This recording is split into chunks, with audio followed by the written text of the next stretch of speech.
Hola queridos amigos de Contexto. Hoy tenemos la estadía en este programa con el periodista Pedro Cava, quien nos analizará temas de actualidad, económicos e importantes como esas presas, el consorcio Monte Grande, que está por terminarse en el sur, en Barahona, para, bueno, dar vida a toda esa comunidad. Hay un tema muy importante que quisiera tratar con Pedro y es lo que se ha hablado en estos últimos días de que Estados Unidos reconocerá a la República Dominicana como un modelo regional por nuestro desempeño que se ha visto en ascenso, se ha mantenido estable, uno de los primeros de la región, y pienso que eso podría traer mucha conveniencia e inversiones para lo que es nuestra gente y el país. Pedro, bienvenido, buenos días. Gracias, Mónica, y creo que ha sido muy oportuna tu invitación.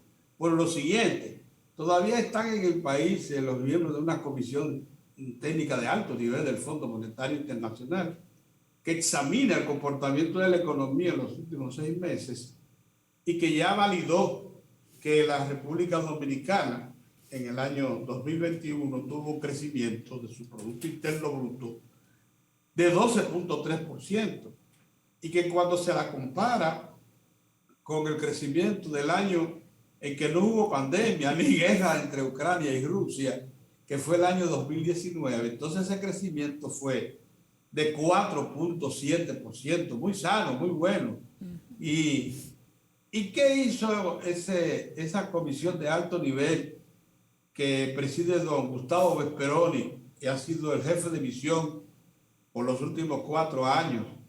Y que vino acompañado de un miembro del directorio del Fondo Monetario Internacional, que es al mismo tiempo el que representa a Brasil en el directorio. Bueno, lo que confirmaron fue que los cuatro motores básicos de la economía dominicana, o sea, la agropecuaria con la agroindustria de la caña, la manufactura con las zonas francas, la minería metálica y no metálica, y el turismo con sus servicios financieros, de comunicación, etcétera, los cuatro están activos.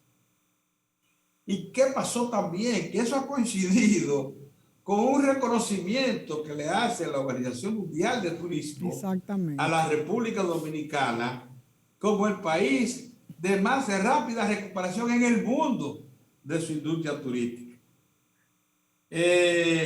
Lógicamente, en un entorno así, respaldado en lo siguiente, ya sumado los 3 primeros meses por el índice mensual de actividad económica, el IMAE, que es un índice que se conformó gracias a la asesoría del Fondo Monetario, del Departamento del Tesoro de los Estados Unidos, de la OCDE. Hay quienes formaron esa estructura técnica que tiene el Banco Central para el seguimiento de la economía. Él es los primeros 3 meses ya haya acumulado un crecimiento de 6,1%.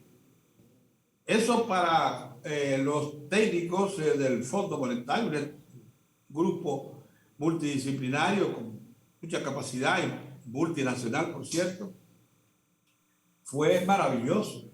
Porque ellos dicen que a la pandemia, que todavía no ha desaparecido, se le ha unido la guerra de Ucrania y Rusia, y que aún así la República Dominicana muestra cifras tan sólidas. Incluso en el mes de abril, en la República Dominicana recibió más turistas que cualquier otro abril de cualquier otro año. O sea, más de 700,000 turistas. En un momento en que se esperaba que para abril precisamente iba a haber un efecto negativo que traería la guerra. Acuérdense que entre Rusia y Ucrania aportan al año a la República Dominicana al año 700,000, Sí. unos 600,000 rusos y unos 100,000 ucranianos, que por cierto, cuando vienen es precisamente cuando el frío es más duro en Europa, o sea, en los meses diciembre, enero, febrero, marzo. Ocurre que no vinieron, están en guerra, esos países no pueden darse el lujo de salir. ¿Qué hizo la República Dominicana con un programa activo que recuperó esos 700,000 menos Claro, fue en el año entero que se acumuló la cifra, pero ya les digo que siempre al comienzo de año que viene el gran grueso de esos países. Y cerró el mes de abril con un crecimiento sólido. Ahora, hay una cifra dentro de la que se conocen ya del comportamiento del año económico de la República Dominicana que a mí me parece también notable. Y es lo siguiente. El ministro de Economía, Planificación y Desarrollo, Miguel Seara Hatton, dio a conocer que en las primeras 17 semanas, o sea, 3 meses y un poco más del año, solo se acumuló un déficit fiscal de 0,1%, o sea, un décimo del 1%. Eso representa en millones, para que ustedes vean cómo es ya el presupuesto público de grande, 9.000 millones de pesos. Pero es un déficit, dijo el ministro con toda razón, manejable, enteramente manejable. Porque para ese periodo, para ese primer trimestre, lo que se esperaba era un déficit mucho mayor de fiscal. O sea, ustedes saben que cuando se refiere a déficit fiscal, lo estamos recibiendo a los dineros que ingresan al Estado para sustentar su programa de gastos y de inversiones. Bueno, 9.000 millones manejables y se pueden compensar perfectamente con cualquier tipo de acción. Claro, ¿por qué ha sido posible un déficit tan bajo? Por dos cosas que han coincidido. Lo primero, una alta recaudación. Primero, la inflación. La inflación es mala, ciertamente, incrementa precios, pero tiene una repercusión en las recaudaciones. Se han incrementado las recaudaciones por efecto de la inflación y entonces se han incrementado, por tanto, los aportes que hacen las instituciones recaudadoras al presupuesto público. Por eso el déficit, como les digo, es manejable, 0,1%, un décimo del 1%. Bueno, todas estas cifras las conoce el fondo, como las conoce cualquier manejador de la economía, y una que sí es trascendente. Esta sí es trascendente. Al cierre del primer trimestre de este año, el Producto Interno Bruto de la República Dominicana sumó 107.000 millones de dólares, superando la franja de los 100.000 millones, que es cuando se le considera a una nación que está entrando a ligas mayores. Ese Producto Interno Bruto de 107.000 millones de dólares es el más alto de América, de Centroamérica y Caribe, porque la que lo tenía más alto era Puerto Rico, que llegaba a unos 100.000 millones, pero todos sabemos que Puerto Rico no ha podido seguir creciendo y antes, al contrario, tiene una presión hacia la baja de su Producto Interno Bruto, porque ha habido mucha depresión y disminución del tamaño de la economía puertorriqueña. En el caso nuestro, lo que hacemos es crecer.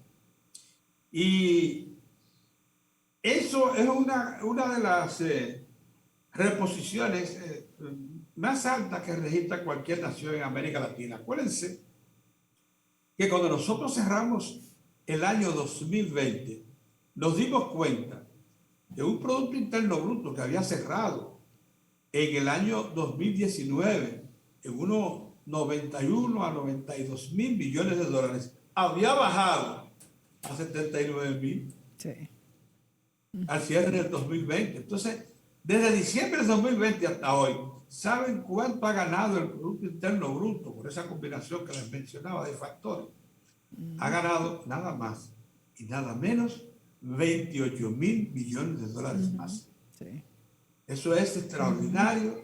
Eso, como quiera que sea, impacta a todos los que conocen la economía, fundamentalmente a quienes nos supervisan, del Fondo Monetario, del Banco Mundial, del Banco Interamericano de Desarrollo, de la CEPAL, la Comisión Económica para América Latina de Naciones Unidas, y también de la OCDE, que es la Organización de Países de Alto Desarrollo que opera en París, en Francia. Entonces, óigame, creo que debemos sentirnos orgullosos de lo que está pasando, porque todo eso lo hemos conseguido en medio de la pandemia. Sí. Eso por un lado. Por el otro, yo creo que tú también, Mónica, estás de acuerdo con que la República Dominicana Ha sido un probablemente modelo, guiado, claro. yo digo, probablemente guiado por la Virgen de la Altagracia, es la única nación que ha vencido el COVID, porque cuando nosotros hablamos de que ya no estamos, que hace varios días que no ingresamos Sí. a cuidados intensivos, ni un solo enfermo. Es que hemos tenido muy buen manejo, Pedro. La vacunación, fuimos de los primeros. Primero las vacunas chinas, luego las otras vacunas, la tercera dosis, que fíjate que en un momento fue altamente criticada y nos dio la llave de lo que ha sido esta paralización de los contagios. Ha sido muy bien manejada en nuestro país esto del COVID y ya está de salida. Como dicen, los turistas prefieren venir aquí porque no hay esa propagación del contagio, y también a los turistas se les dio, acuérdate, el seguro médico para que si se contagiaban fueran atendidos. Fueron muchas las medidas que se tomaron. Ahora bien, Pedro, mi pregunta para ti es, ¿cómo nos influirá este reconocimiento de los Estados Unidos como un posible modelo en la región?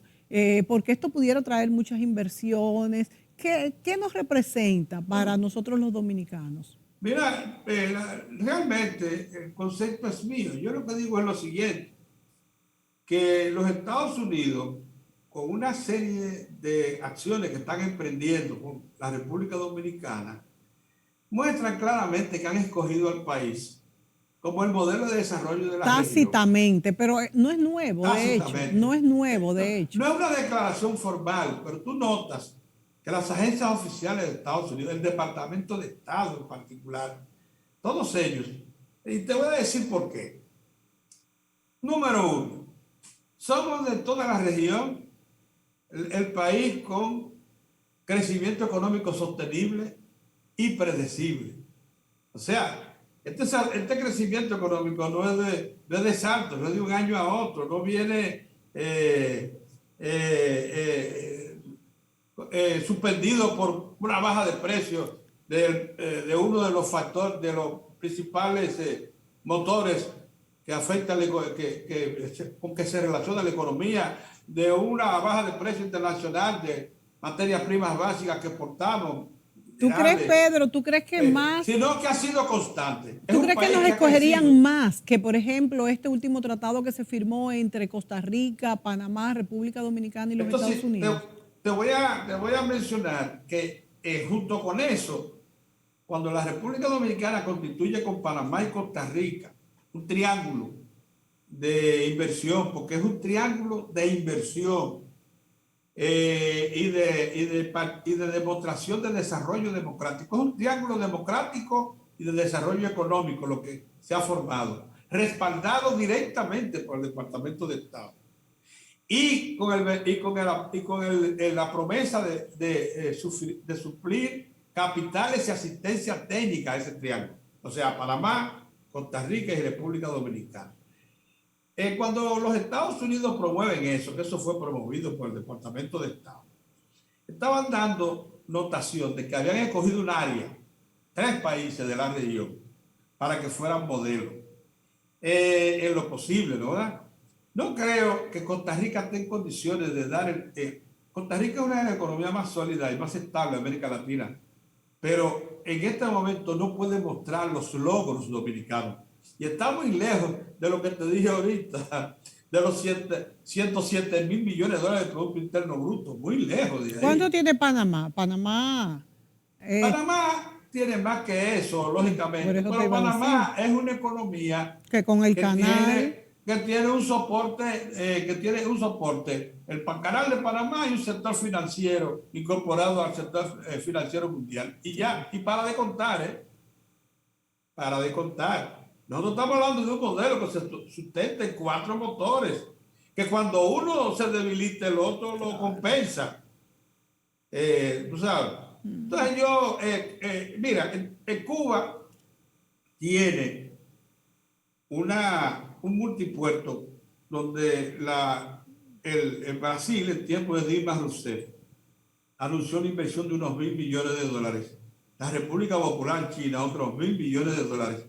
Es un multipuerto en capacidad de mover hasta 800.000 contenedores al año, que estaba destinada a tener ahí una zona franca para servir de producción y exportación a mercados cercanos.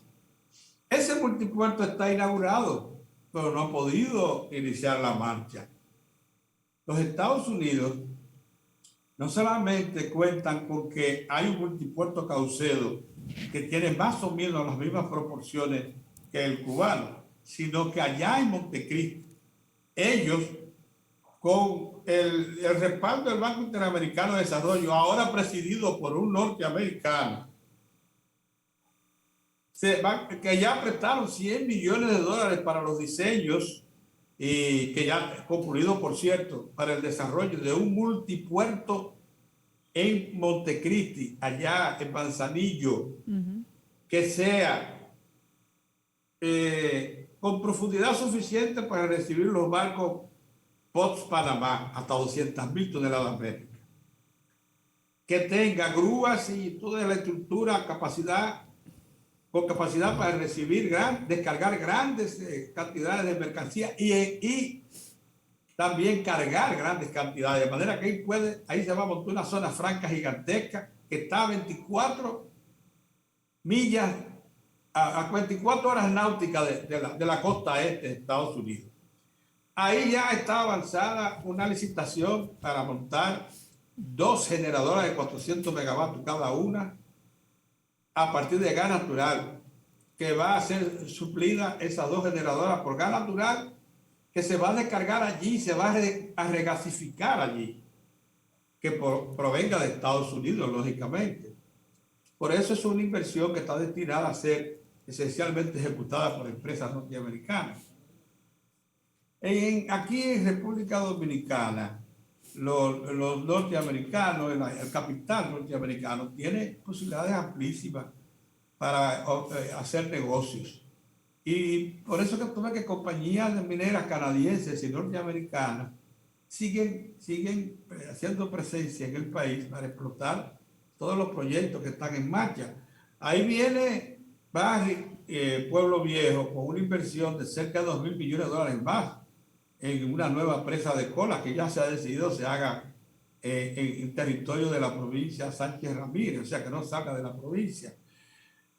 Falconbridge tiene proyectado entre 200 a 400 millones de dólares más para pasar a producir un subproducto del dique que es fundamental para alimentar las baterías eléctricas, pero contando también con que un 10% de la loma que está esperando que se le asigne se puede explotar.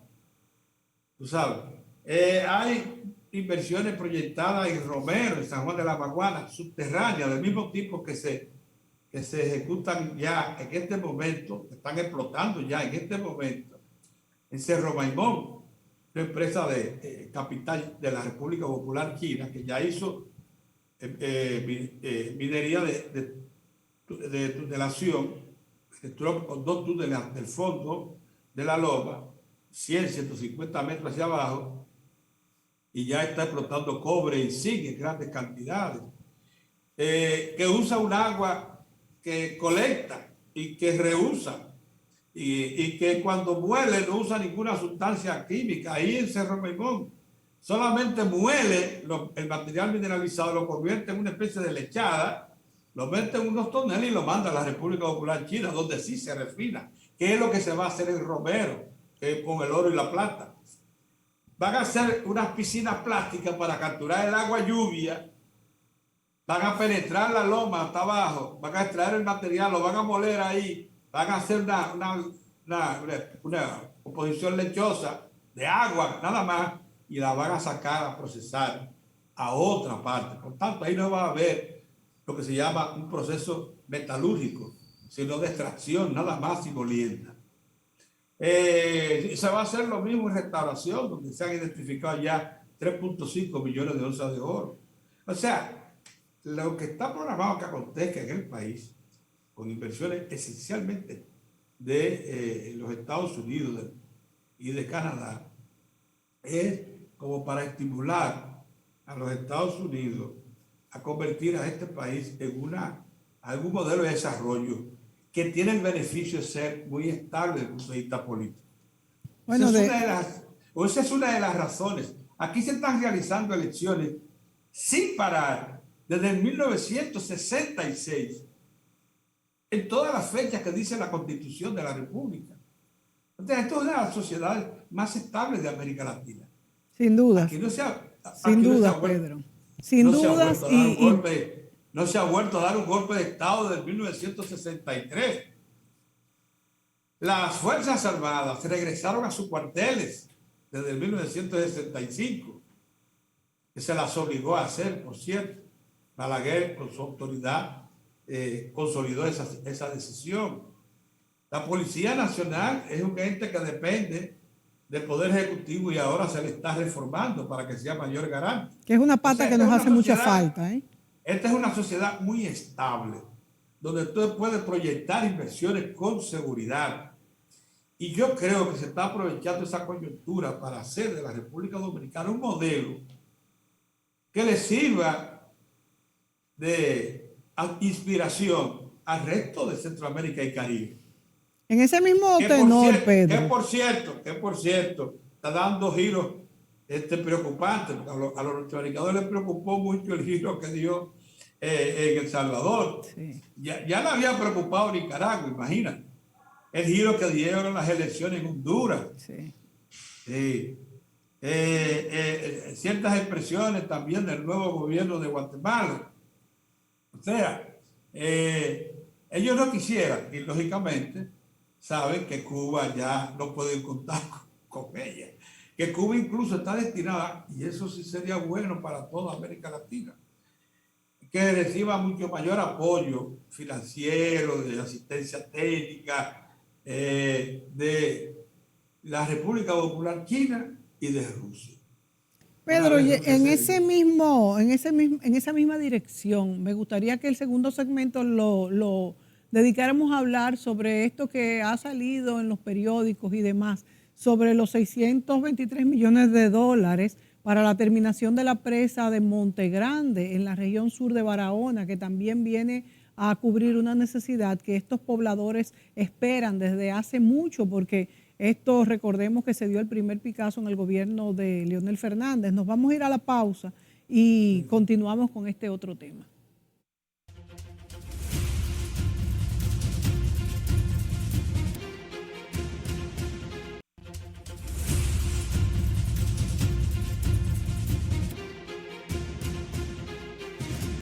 Continuamos con este programa con el periodista Pedro Cava, hablando de los últimos numeritos económicos de la República Dominicana. Con satisfacción lo vemos y esperamos que repercuta, se cuele, ¿verdad?, en todos los estratos de la sociedad. Hablábamos en el segmento pasado de la presa Monte Grande y agrego que con la autorización de este monto de los 623 millones de dólares, el Poder Ejecutivo terminaría la obra iniciada, decía, en el 2010, ¿verdad?, durante el gobierno del presidente Fernández. Ahora, en este momento, el presidente Abinader, bueno, ya hace un tiempo, dijo en el 2021 estaría el consorcio Monte Grande estaría terminado con los trabajos durante todo este año. Sin embargo, para terminar los trabajos se necesita un financiamiento mayor del 25% del costo del contrato, que es lo que permite la ley 340-6,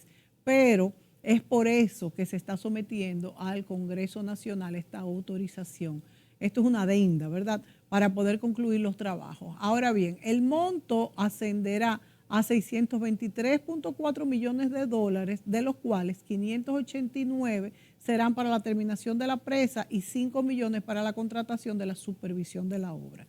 Este proyecto posee 5 componentes, de los cuales ninguno fue completado durante la fase del presidente Fernández. El primero, la reparación de la presa de Sabanayegua en San Juan de la Maguana. El segundo, la evaluación del impacto ambiental y el estudio del presupuesto del proyecto de la presa. El tercero, la construcción de la presa Monte Grande y sus canales en ambos lados. Y el cuarto, la edificación de 400 viviendas en el centro del poblado para la reubicación de los desalojados. También había un quinto, que era la construcción de dos centrales hidroeléctricas. Ahora, las dificultades por parte de la empresa constructora y las entidades crediticias internacionales fueron los que dificultaron la puesta en marcha, como se tenía estipulado. Ahora, los habitantes de la parte sur del país dicen, y principalmente los de Bauruco y Pedernales e Independencia, que esta obra es muy importante porque cambiaría sus vidas. También recordemos que hay una relación de encadenamiento, de dependencia entre agua y electricidad, que eso lo sabe muy bien el periodista Pedro Cava, porque se utiliza agua en los procesos de generación de energía eléctrica y se usa energía eléctrica para extraer y potabilizar y distribuir el agua de la población. Entonces hay que utilizar el agua con mesura. Esto implica pues un ahorro importante de energía.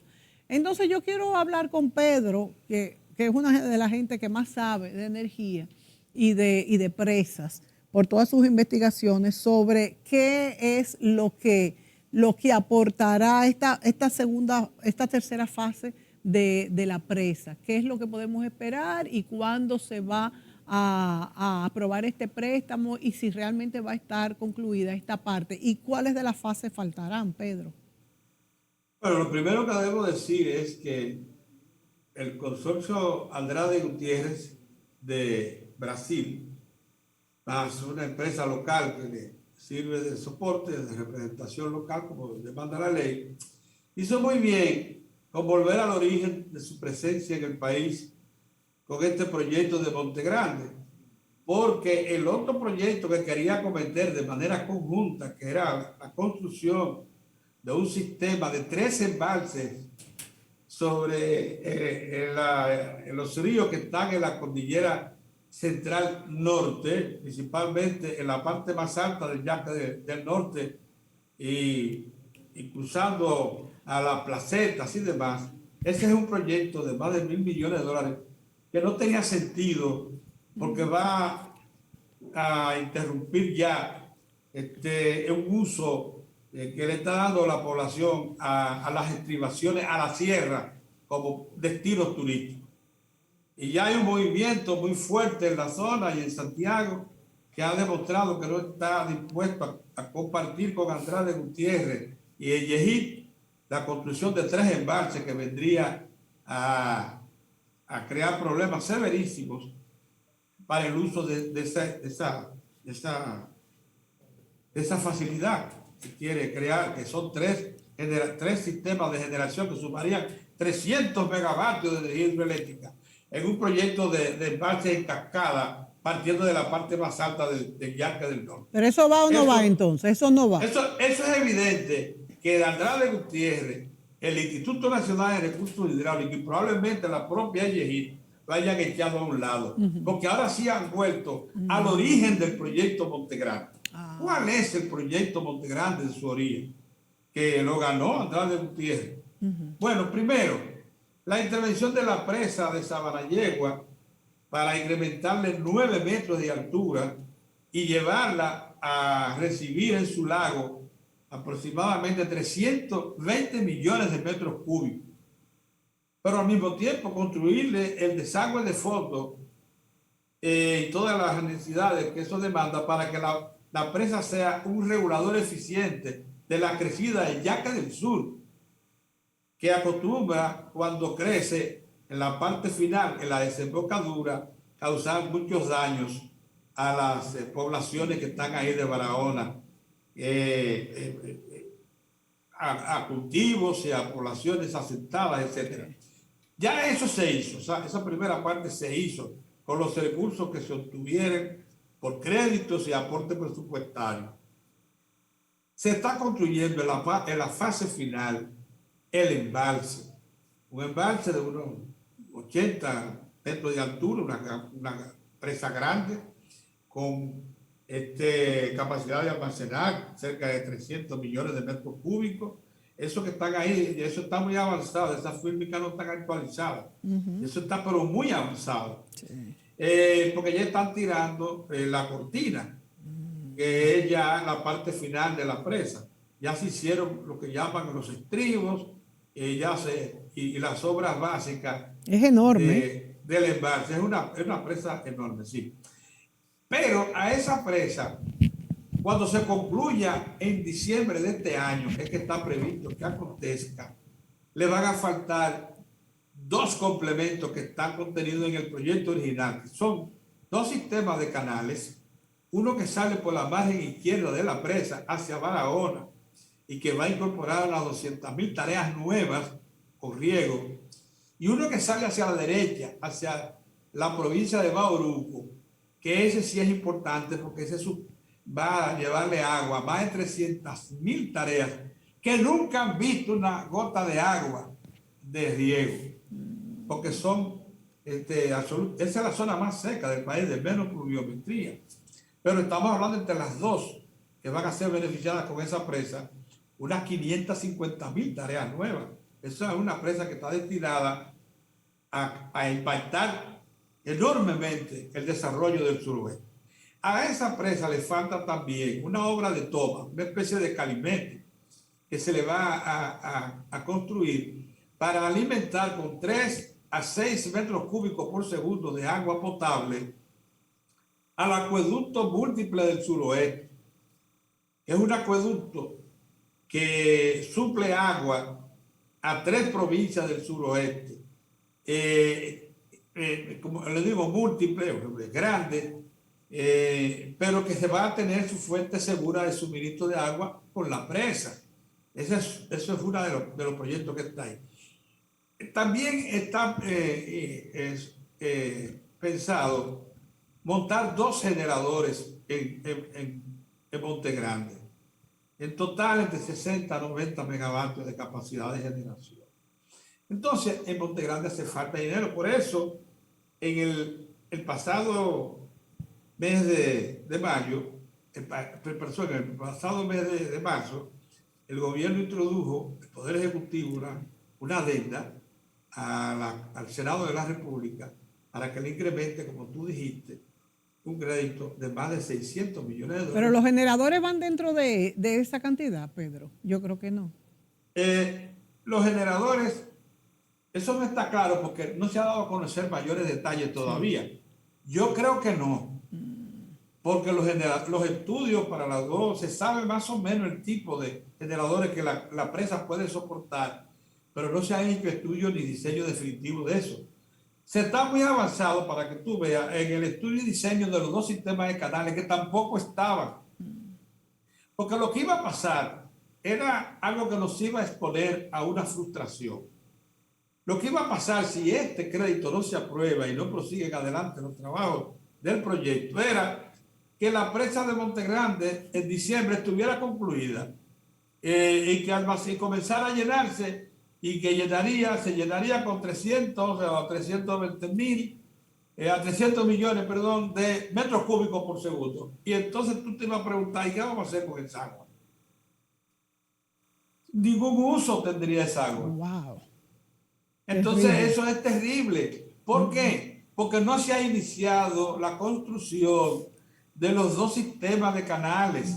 El que va hacia la provincia de Barahona por la izquierda y el que va hacia la provincia de Bauruco por la derecha, que es cuando esa obra toma carácter. Más, no se ha comenzado los trabajos de la toma del acueducto múltiple del suroeste. Entonces, ¿para cuándo se tiene proyectado que estarán terminadas estas obras complementarias, pero fundamentales? Bueno, con esos recursos estamos hablando de 2 a 3 años más de trabajo. Pero sería previsor, el país daría un paso adelante y le daría solución a una interrogante que siempre se ha hecho. Mira, cuando se construyó Tavera, la presa de Tavera, esa enorme obra que tenemos allá, que ahora es un complejo múltiple, porque también hay la presa de Bao, y entre las dos forman el gran complejo Tavera-Bao.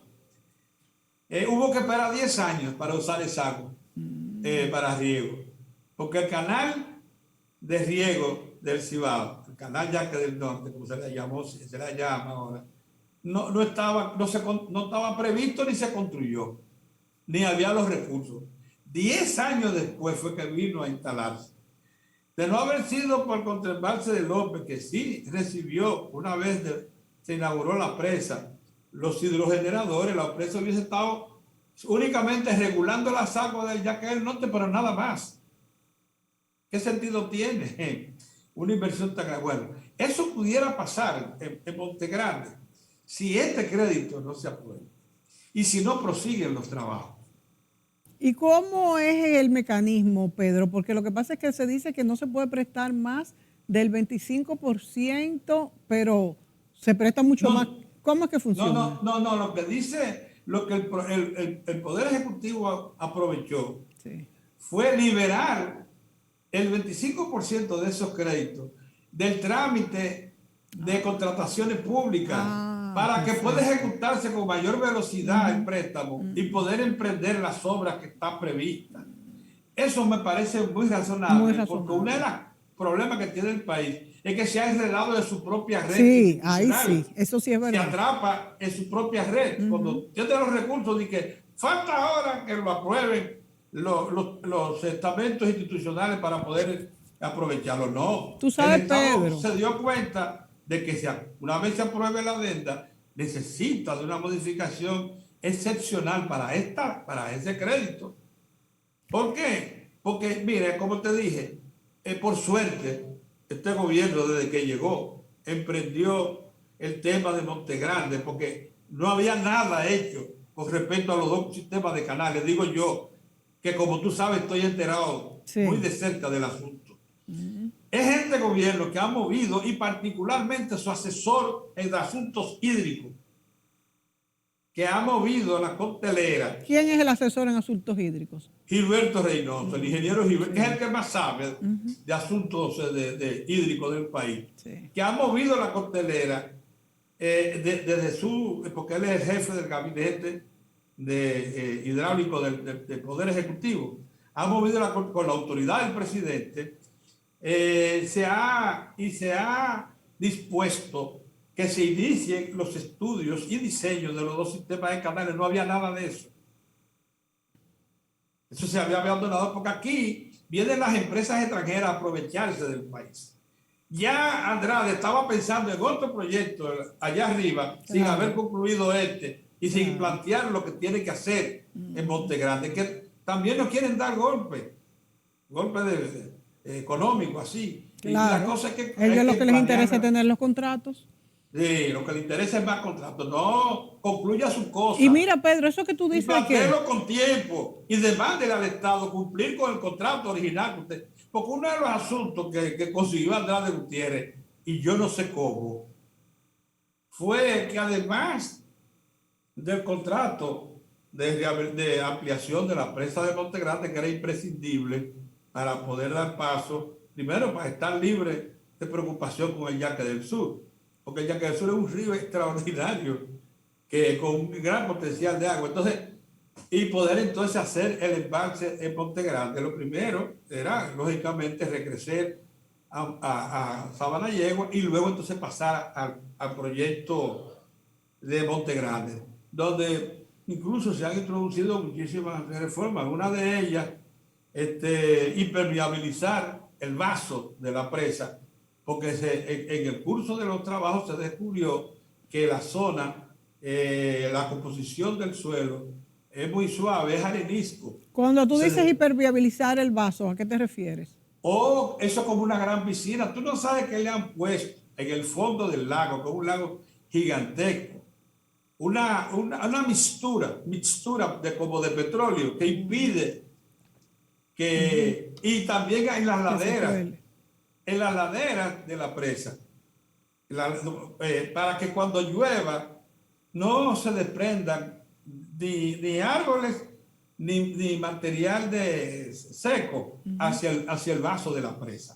O sea, en eso se invirtió un dinero y eso se hizo después de iniciar el proyecto. Se encontró que ese problema existía y se le buscó solución.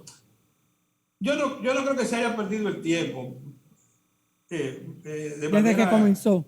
Y gracias, porque tiene muchos años, ya tiene más de 10 años de iniciar. Por eso te digo. El proyecto de Monte Grande. Es un proyecto inmenso. Un proyecto, pero nunca ha estado parado, Pedro.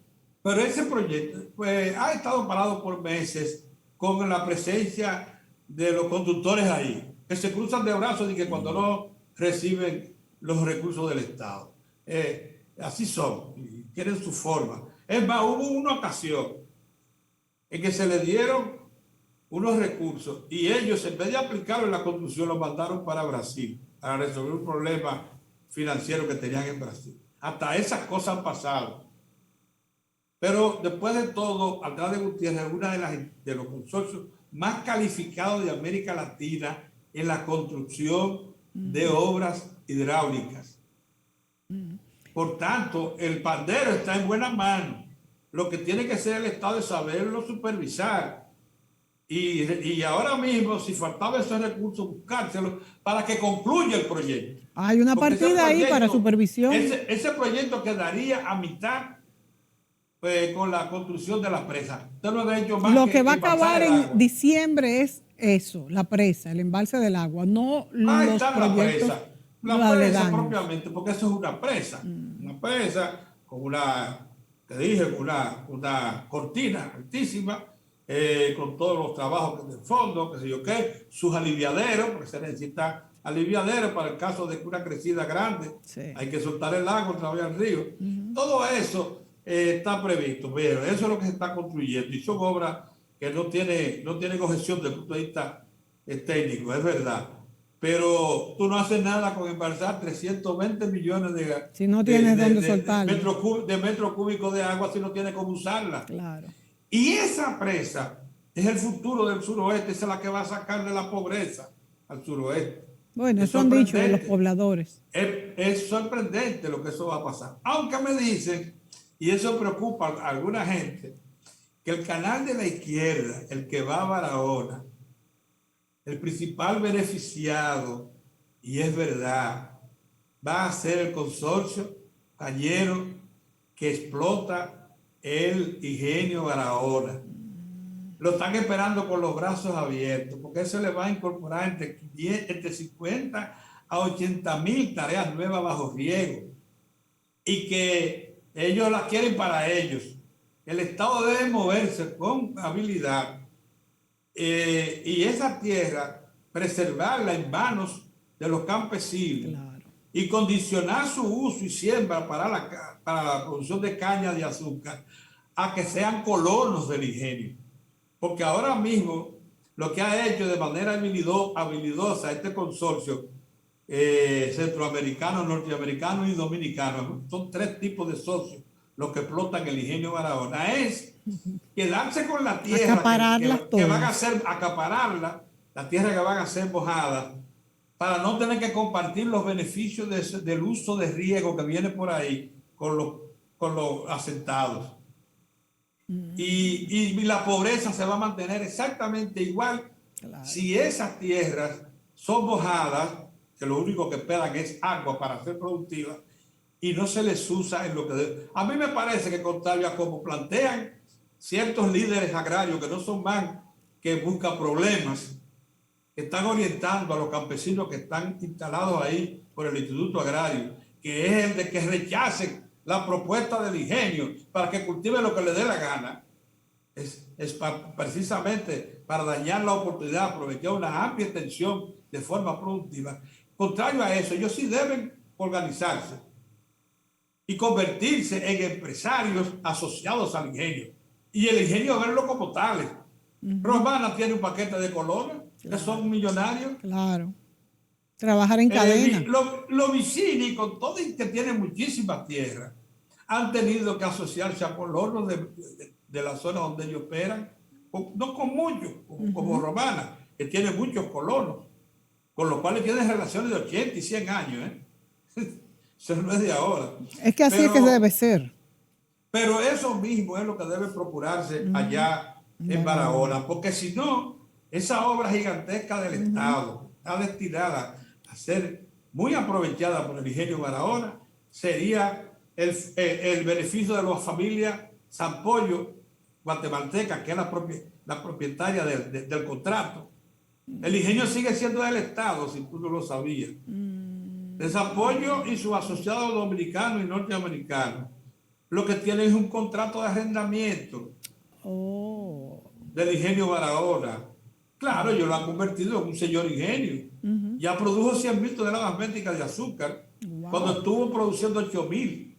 O sea, en manos del Estado. Así fue que ellos lo recibieron. Porque hay que reconocer eso también. Claro, claro. Pero es la mejor Bueno, forma, el arrendamiento.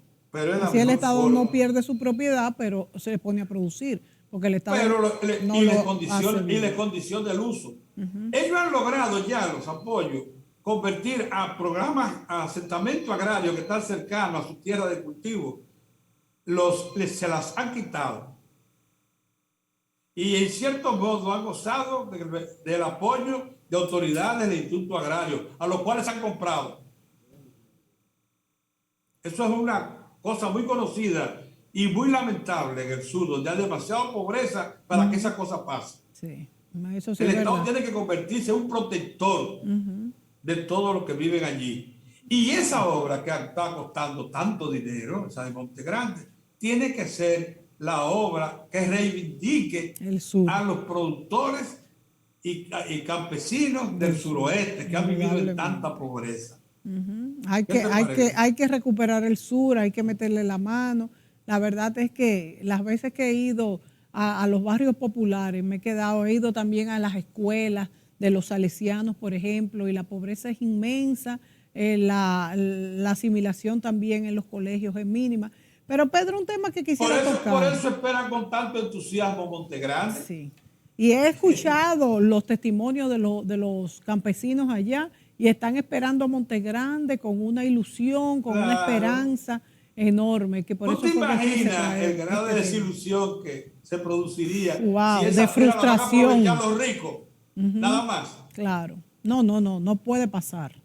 No puede pasar. Pedro, y tú tocaste otro tema que quisiera para terminar hablar un poco de él, y es que muchas veces cuestiones que son buenas definitivamente, como poner puntos para que las cosas se hagan con supervisión de todos y con aprobación de los organismos que deben de hacerlo, se vuelve una trampa, como por ejemplo a veces en compras y contrataciones. No estoy diciendo que haya que hacerlo sin pasar estos sedazos, porque justamente es lo que ha reclamado la población desde hace años, que todo se haga con la transparencia más profunda, más exacta, bueno, con transparencia. Y hay que Pero decir, también esto, y eso pasa también con la contratación de los empleados públicos. He oído muchas quejas, por ejemplo, de gerentes de recursos humanos y demás, que muchas veces incluso empleados de carrera, los empleados de carrera tú sabes que se han vuelto un problema, porque muchas veces en vez de ser personas muy preparadas, lo que son personas que no hacen nada y no pueden ser despedidos porque son de carreras e incluso algunos que no sea de carrera o no sé si son exclusivamente los de carrera, que hay que darles un año de de prestaciones. advertencia. No, no, Sí. un año de advertencia que lo está haciendo mal. Después del año de advertencia que lo está haciendo mal, hay que darle un año de curso, si no aprendió, para que aprenda. Y a partir de ahí, entonces es que tú puedes tomar una decisión 2 años después. Y entonces tienes que darle todas las prestaciones, obviamente. Pero fíjate el proceso. Entonces, hay veces que hacemos cosas que son para el bien, obviamente, y para que los políticos no quiten un empleado bueno. Igual pasa en lo de compra y contrataciones del Estado, que tiene que pasar por tantos estamentos que si yo necesito, por ejemplo, tapar una filtración, Demasiados filtros. entonces es un año, entonces se me va a caer la edificación. Mira, los problemas han sido identificados por las presentes autoridades, los dos problemas, porque son dos leyes específicas. Sí. Ya incluso el director de compras y contrataciones sabe lo que hay que hacer y elaboró un proyecto de ley de modificación para corregir esas fallas. Qué En bueno. lo que se refiere al uso de recursos asignados para la contratación y compra de servicios del Estado. En lo que se refiere a la administración pública, yo creo que llegó el momento de revisar la ley. La ley es Exactamente. buena, le devolvió seguridad, alguna garantía al servidor público, a una buena parte de ellos. Es más, déjame decirte que por más que quisieron las administraciones anteriores en ocasiones usar la política para proteger empleados, los que estaban al frente de esos ministerios, aunque eran activistas y a veces dirigentes políticos del propio partido, fueron temerosos de violentar la ley más allá de lo razonable. Se colaron.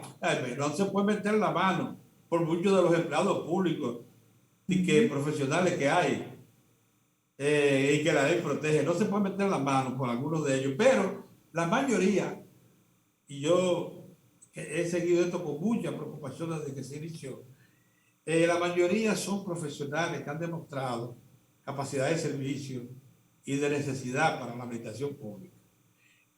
En otro plano se colaron, como te digo, algunos vagabundos. Hay muchos, Pedro, ¿eh? Hay muchos. Se colaron algunos. Entonces, la ley en este caso tiene que ser revisada para que cuando se comprueben esos casos, estos señores no salgan protegidos. Porque así como hoy celebramos que de la administración anterior muchos profesionales de calidad tuvieron que ser mantenidos en su puesto gracias a la protección que tienen de la ley, también debe preocuparnos que algunos de ellos que lograron el beneficio de la ley usando malas artes están ahí. Ya eso es otra cosa. Entonces yo creo que eso hay que revisarlo. Hay que revisar. Lo que pasa es que nada puede ser estático, señores. Las cosas hay que revisarlas periódicamente. Las necesidades de un momento no son las necesidades de otros. Y hay veces que las leyes o los procedimientos se prostituyen en el camino.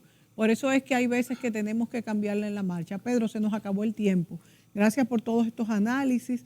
Qué bueno que nuestro país ha sido reconocido por organismos internacionales como el primero en donde el turismo se ha recuperado después de la pandemia con éxito, y gracias a los que los están haciendo bien, y los que lo están haciendo mal, como decían, para afuera irán, y que son los menos quizás, porque a veces lo malo es lo que más se ve, pero hay muchas autoridades que están haciendo las cosas como debe hacerse. Gracias, Pedro, y gracias a ustedes, amigos televidentes, por sintonizarnos siempre en este horario de las 9 de la mañana aquí en RNN Canal 27. Hasta la próxima.